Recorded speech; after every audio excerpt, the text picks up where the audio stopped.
अनाथ बेटा। रूपा और शेखर सरिता विहार में रहते हैं। वो अपनी जिंदगी में बेहद खुश होते हैं।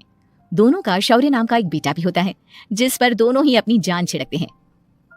शेखर, अब तो आप शौर्य को अपनी गोद से नीचे उतार दीजिए, उसके सोने का टाइम हो रहा है। नहीं रूपा, इसे मेरे पास ही रहने दो प्लीज। मैं थोड़ी देर में इसे बिस्तर में सुला दूंगा। लेकिन कल सुबह आपकी ऑफिस में मीटिंग भी तो है ना, और इसके लिए आपको कल जल्दी भी तो निकलना होगा। जाइए, आप भी जाकर सो जाइए। क्या यार, अभी तो मेरी गोद में आया था मेरा बेटा और तुम उसे लेकर जा रही हो। बाद में कर लेना अपने बेटे से प्यार, अभी जाकर सो जाइए। रूपा शेखर से शौर्य को ले रही होती है कि तभी शौर्य रोने लगता है। शौर्य को रोता देखकर रूपा उसे फिर से शेखर को थमा देती है।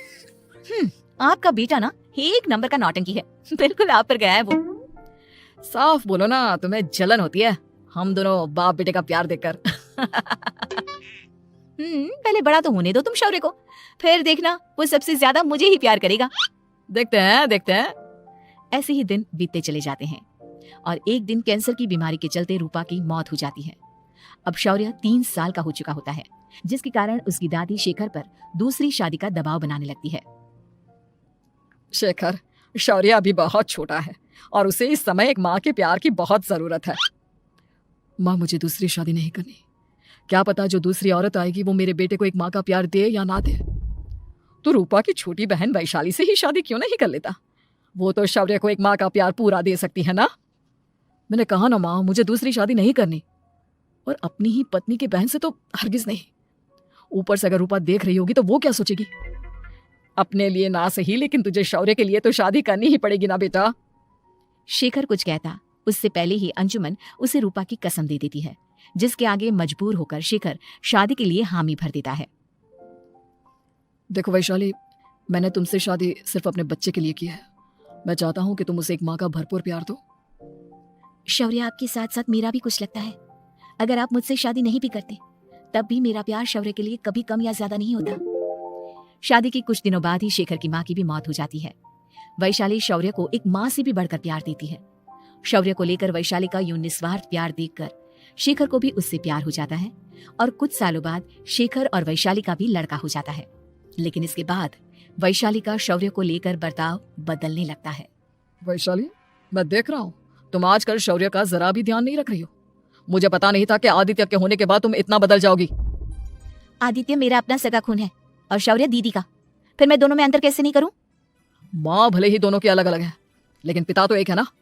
अगर मुझे पहले पता होता कि तुम इतनी जल्दी बदल जाओगी तो मैं कभी तुमसे शादी ही नहीं करता। हाँ, तो किसने कहा था आपसे मुझसे शादी करने के लिए? मैं थोड़ी ना आई थी आपके पास, आपकी माँ ही आई थी मेरे घर आपका रिश्ता लेकर। वैशाली, मुझे तुमसे ऐसी उम्मीद नहीं थी। गुस्से में शेखर अपना पैर पटकता हुआ शौर्य को वहां से लेकर चला जाता है। पापा, मम्मा मुझसे प्यार क्यों नहीं करती? क्या मैं उनका सगा बेटा नहीं हूँ इसलिए मुझसे प्यार नहीं करती? मम्मा नहीं करती तो क्या हुआ बेटा, पापा तो करते हैं ना आपसे प्यार। कुछ दिनों के बाद, आज तुझे खाना पीना कुछ नहीं मिलेगा, चल चुपचाप से अपने रूम में जाकर सो जा। माँ, अब भाई को खाना क्यों नहीं दे रही हो? बेटा तू आराम से खाना खा, इस नालायक की चिंता मत कर। एक दिन खाना नहीं खाएगा तो मर नहीं जाएगा ये। अगर भैया नहीं खाएंगे तो मैं भी नहीं खाऊंगा। तू अपने भाई का भक्त क्यों बन रहा है? ये तेरा सौतेला भाई है, सगा नहीं जो तू लक्ष्मण बन रहा है। माँ, आपको इतना भी नहीं मालूम? श्री राम और लक्ष्मण सगे भाई नहीं थे। श्री राम माता कौशल्या और लक्ष्मण माता सुमित्रा की कोख से जन्मे थे। दोनों की सिर्फ पिता एक थे, लेकिन माँ अलग थी। मुझे ज्यादा ज्ञान देने की जरूरत नहीं है, ये सतयुग और त्रेता युग नहीं है, समझे? हाँ, बड़ा भाई का चमचा। इतना कहकर वैशाली वहां से चली जाती है, जिसके कुछ टाइम बाद शेखर वहां आता है और आदित्य उसे सारी बात बताता है। मुझे माफ कर दो शौर्य, तुम्हारी माँ के जाने के बाद मुझे दूसरी शादी का फैसला करना ही नहीं चाहिए था। अगर मैं दूसरी शादी नहीं करता तो शायद आज तुम्हारी ये हालत ना होती। नहीं पापा, अगर आप शादी नहीं करते तो मुझे आदित्य जैसा छोटा भाई कभी नहीं मिलता। थैंक यू मुझे इतना अच्छा भाई देने के लिए। तुम दोनों हमेशा ऐसे ही साथ रहना, फिर कोई भी तुम दोनों का कुछ नहीं बिगाड़ पाएगा। चलो, मैं तुम दोनों को आइसक्रीम खिला के लाता हूँ, बहुत भूख लग रही है ना। शेखर शौर्य और आदित्य को आइसक्रीम दिलाने लेकर जाता है।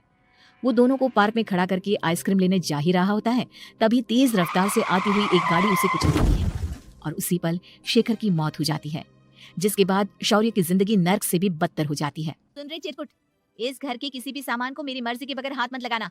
इन सब पर अब तेरा कोई हक नहीं है, समझा? ठीक है माँ, मैं आपकी इजाजत के बगैर किसी चीज को हाथ नहीं लगाऊंगा। चल जाकर अब पूरे घर की सफाई कर। महज 7 साल का शौर्य वैशाली के कहने पर अपने नन्हे नन्हे हाथों से पूरे घर की सफाई करने लगता है।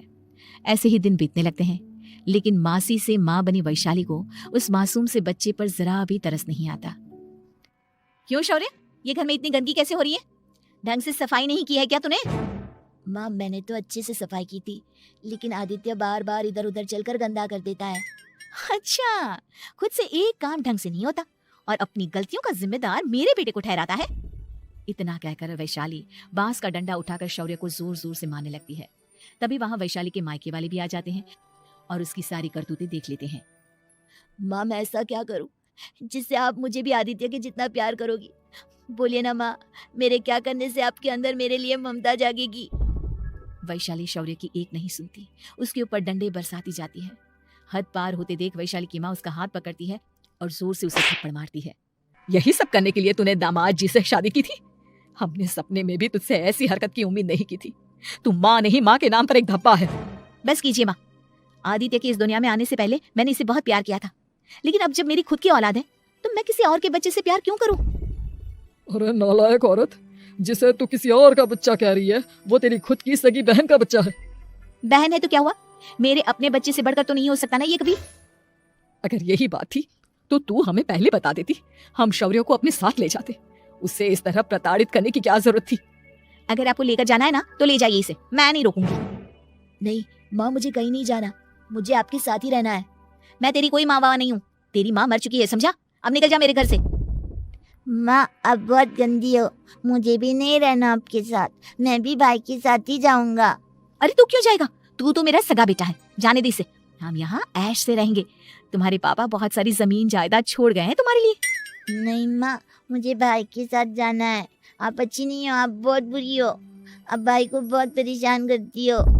देख वैशाली, तुझसे ज्यादा समझ तो इस मासूम बच्चे में है।